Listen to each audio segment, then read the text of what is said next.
যাচ্ছি হচ্ছে পোলিও খাওয়াতে, আজ রবিবার, ঠিক আছে। আমি এদিকে ছাতা নিয়েছি আর পোলিও কার্ড নিয়েছি আমাদের নিয়ে, আর এখন যাচ্ছি, যদি কোনো আবার লাগে গিয়ে কথা হচ্ছে, গাইজ ওখানে গিয়ে কথা বল।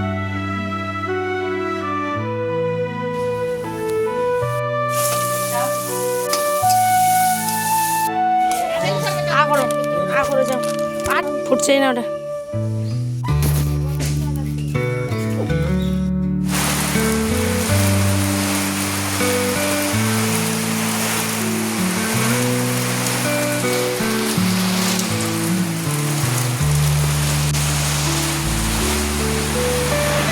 সবাইকে স্বাগত একটা নতুন ব্লগে।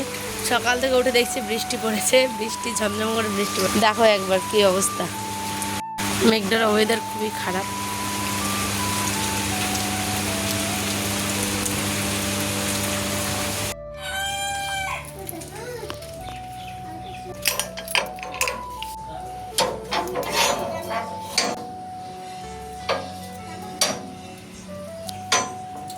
হেই everyone, good morning and welcome back to a new video. কেমন আছো সকলে? উত্তর দিনাজপুর জেলা থেকে আমি পায়েল, আমার নতুন ব্লগে সবাইকে স্বাগত জানিয়ে আজকের দিনটা শুরু করি। চলো, সকাল উঠে তো দেখলেই মুষলধারে কেমন বৃষ্টি, বর্ষাকালে এই বৃষ্টি তো এই রোদ, এই নিয়ে কিন্তু এক রকমের চাপা চিন্তা আমাদের মধ্যে থেকেই থাকে।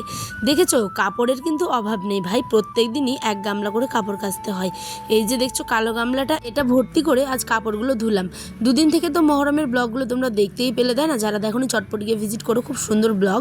তারপরে কিন্তু আমি যেহেতু ওই রকম কাপড় রাখতে পারি না, মানে ঘেমে টেমে ওরমভাবে রাখতে পারি না, তাই কাপড় শাড়ি টাড়ি সমস্ত কিছু কিন্তু ধুয়ে একদম পরিষ্কার করে রেখেছি। আর ইতিমধ্যে কিন্তু জুতাগুলোকেও আমি ভিজিয়ে দিয়েছি। বৃষ্টি আসবে, কিন্তু কি করে বলো, বর্ষাকাল মানেই তো বৃষ্টি হবেই, তাই না? কিন্তু তারপরও মনের সাহস নিয়ে কিন্তু এই কাজটা আমরা করেই থাকি, এই যে কাপড় ধোয়া।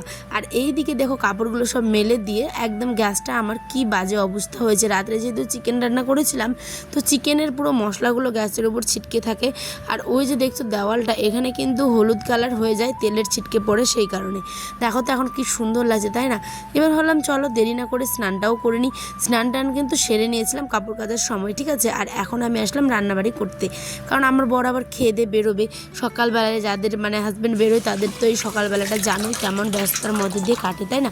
তাই এখানে কথা না বাড়িয়ে একদম চলো ভাতটাকেও বসিয়ে দিই, আর ধীরে ধীরে তোমাদের সাথেও সম্পূর্ণটা শেয়ার করি।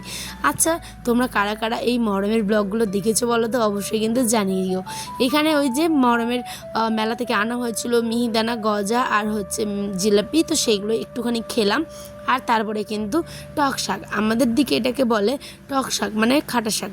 তো এই টক শাকটা না, মানে পাট শাকটা খুব মানে কচি অবস্থাতেই কিন্তু তোলা হয়, ঠিক আছে। তা আমি ওগুলোকে ছুটিয়ে নিচ্ছি আর এখানে বসিয়ে দিলাম ভাত। আজ যেহেতু পোলিও আছে, আজ হচ্ছে 28শে জুন 2026, আজকে হচ্ছে রবিবার, ছেলের আজকে আছে। বন্ধুরা আজকে যাচ্ছি হচ্ছে পোলিও খাওয়াতে, আজ রবিবার, ঠিক আছে। আজ 28শে জুন 2026, আজ যাচ্ছি হচ্ছে পোলিও খাওয়াতে ছেলেকে। 3 বছর আমার ছেলের প্রায় হলো। দেখো আসো মা, চলো চলো, মেঘের অবস্থা খুবই খারাপ, চলো চলো। যে পুরো জলে জল হয়ে গেছে সব জায়গায়, দেখো আকাশের অবস্থা। আমি এদিকে ছাতা নিয়েছি আর পোলিও কার্ড নিয়েছি আমাদের নিয়ে, আর এখন যাচ্ছি, যদি কোনো আবার লাগে পোলিও কার্ডটা, সেই জন্য। চলো ওখানে গিয়ে কথা হচ্ছে, গাইজ ওখানে গিয়ে কথা করো যাও আমার।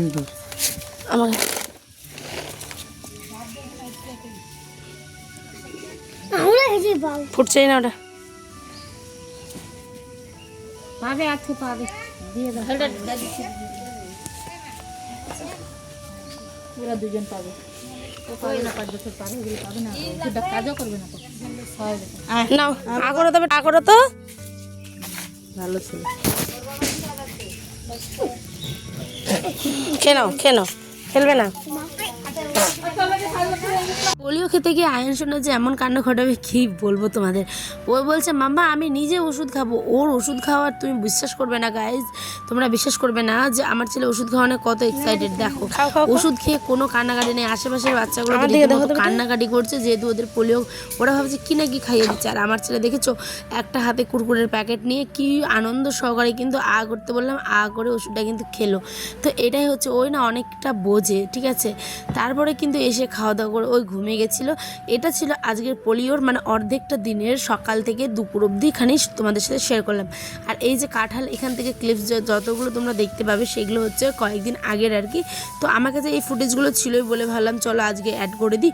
তো ওটা ছিল বৃহস্পতিবারে, মানে গত বৃহস্পতিবারের ব্লগ। দুপুরবেলা কাঁঠাল খেয়েছিলাম, আর খেয়েছিলাম হচ্ছে কাঁঠালই খেয়েছিলাম। আর বীজগুলোকে ধুয়ে দেখো চকচকে করে রেখে দিলাম। আর রাত্রেবেলা তোমার দাদাভাই নিয়ে এসেছিলো হাট করে।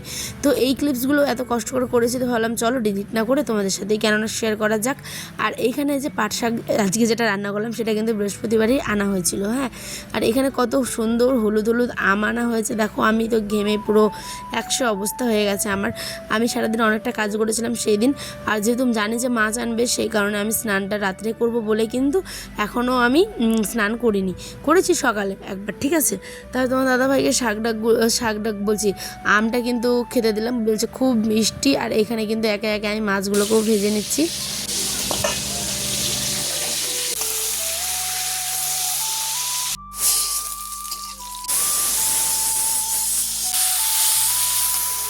এবার এখানে মাছটা রান্না করা হোক। আর আমার কিন্তু রান্নাবান্না প্রায় শেষের দিকে, কারণ মাছটাই শুধু রান্না করবো। সমস্ত সবজিগুলোকে আমি কিন্তু ফ্রিজে একদম সেট করে রেখে দিলাম। বর্ষাকালে না আলু পচে যাওয়ার ভয়, যেহেতু বারান্দায় আমার ঝাটকা মেরে জলগুলো চলে আসছে না, ঝিটকোনটা আর কি জলের, তো বাতাসের সাথে জল এসে আলুগুলো সব পচে যাচ্ছে। জানো বর্ষাকালে এটাই একটা ভয়ে থাকি যে বারান্দাতে সবজি রাখলেই মানে পচে যায়, তাই বেশিরভাগ চেষ্টা করি ফ্রিজে রাখার।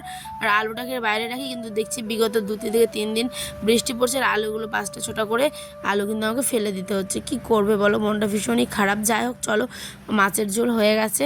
রেসিপিটা শেয়ার করে নিই। ঘরোয়া যেরমভাবে মাছের ঝোল করে ঠিক তেমনটা আমিও করেছি। আমার বর খেয়ে তো ভীষণ ভালো বলেছে, সোনা মুখ করে খাচ্ছে দেখো। তো ঠিক আছে চলো, ব্লগটা এখানে শেষ করছি। দেখা হবে নেক্সট ব্লগে নতুন দিনের সাথে নতুন গল্পে। সবাই ভালো থেকো, সুস্থ থেকো, টাটা।